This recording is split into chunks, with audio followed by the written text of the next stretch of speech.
wrestling fans. I'm Van Venom, and today we're going to talk about wrestlers breaking character during a live show.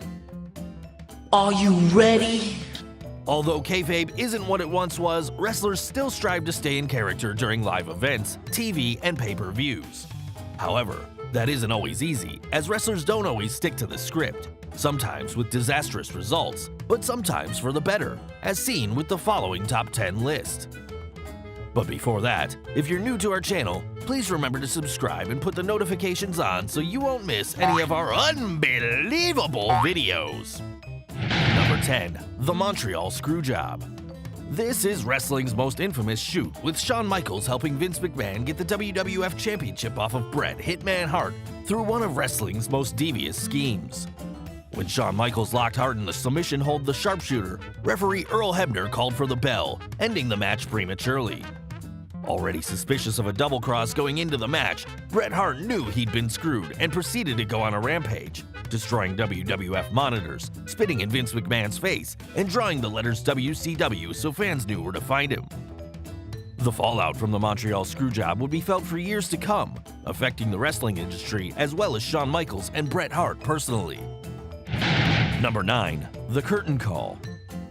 When Kevin Nash and Scott Hall decided to take WCW up on their big money offer to jump from the WWF, Kliq teammate Hunter Hearst Helmsley decided to give them a send-off after the last match in Madison Square Garden by celebrating with them and Shawn Michaels.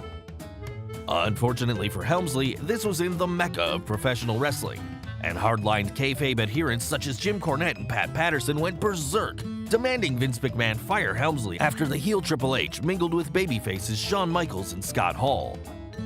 There was no way McMahon was going to fire Shawn Michaels, and since he'd given Helmsley permission for the meeting, he was also concerned he'd lose control in the locker room if no one was sanctioned.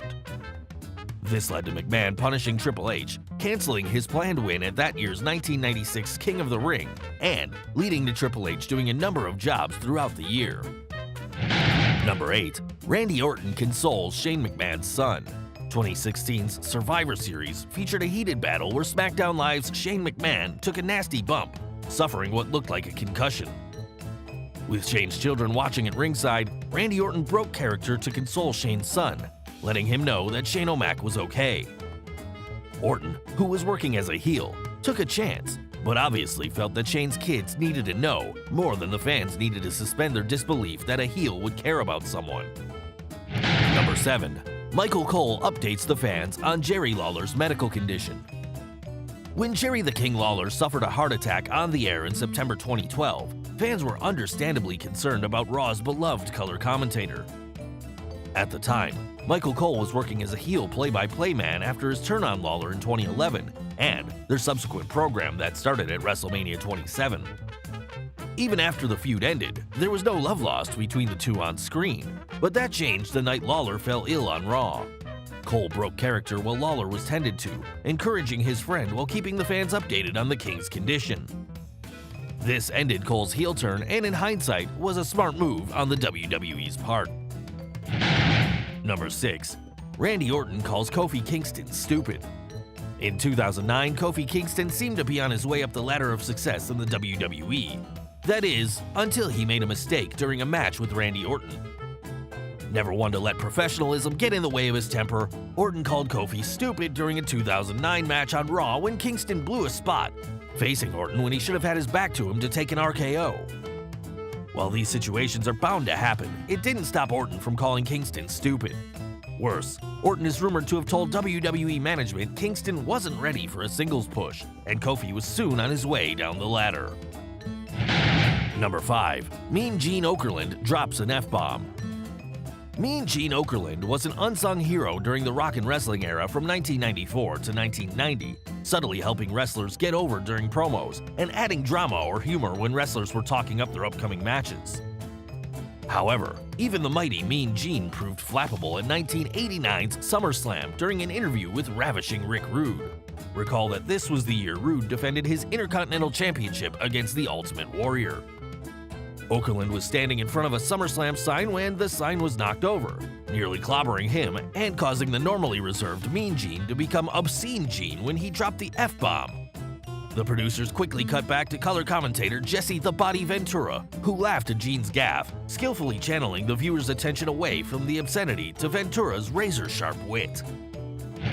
Number 4. Daniel Pewter shoots on Kurt Angle.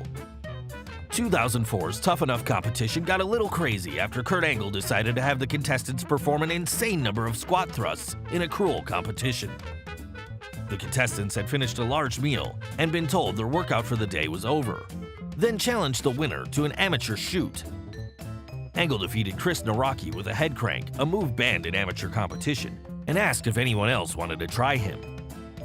Contestant Daniel Pewter took Angle up on his offer, and when Angle went after Pewter, the MMA fighter locked a Kimura on Angle with no escape in sight. With Angle refusing to tap, referee Jimmy Corderas spared Angle from embarrassment and likely a broken arm when he made the 3 count on Pewter, even though the Tough Enough contestants' shoulders weren't down. Number 3. Triple H consoles a wrestling fan. Whether or not you liked the authority angle, you have to give Triple H credit for taking the time to console a wrestling fan in January 2015 after Triple H tried to get the fan to stop chanting his name. The 8-year-old fan got upset, so Trips broke character, consoling the fan and letting him know it was all a work. Later that night, Triple H had the fan and his dad brought backstage for a special meet and greet. Number 2. Kevin Owens and Sami Zayn won't take a beatdown. You may recall Kevin Owens and Sami Zayn being sent home early from the WWE's recent European tour. If you haven't heard, here's the reason why. Owens and Zayn went into business for themselves during the SmackDown Live event on November 7 in Manchester, England. Sami Zayn lost his match with the New Day's Kofi Kingston, leading to Kevin Owens running in to lay out Kofi. However, Kofi's New Day teammates Xavier Woods and Big E ran in for the save, leading to the newly reunited Zayn and KO taking a powder. The problem was that the two heels were supposed to sell for the New Day by taking a beating, supposedly to help build the New Day's match at Survivor Series with the Shield. Vince McMahon was said to be furious and sent the duo home early from the European tour. Number 1. Shawn Michaels' Sunny Days comments. During the WWF's New Generation, Shawn Michaels and Bret Hitman Hart worked a lengthy program as both wrestlers strived to outdo one another in the ring by putting on the best matches ever seen in a WWF ring. While the two started off as friends, Michaels' substance abuse problems and bad attitude frustrated Hart, cooling their friendship.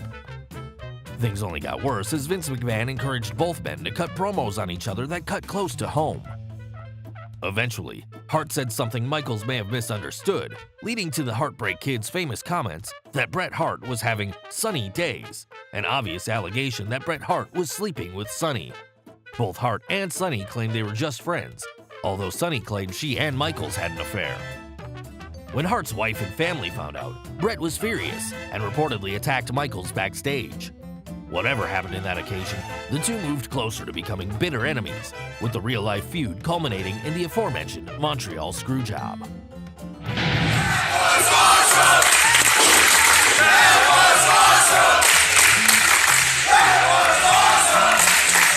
If you enjoyed this video, please remember to like and subscribe, and don't forget to let us know your opinion in the comments below.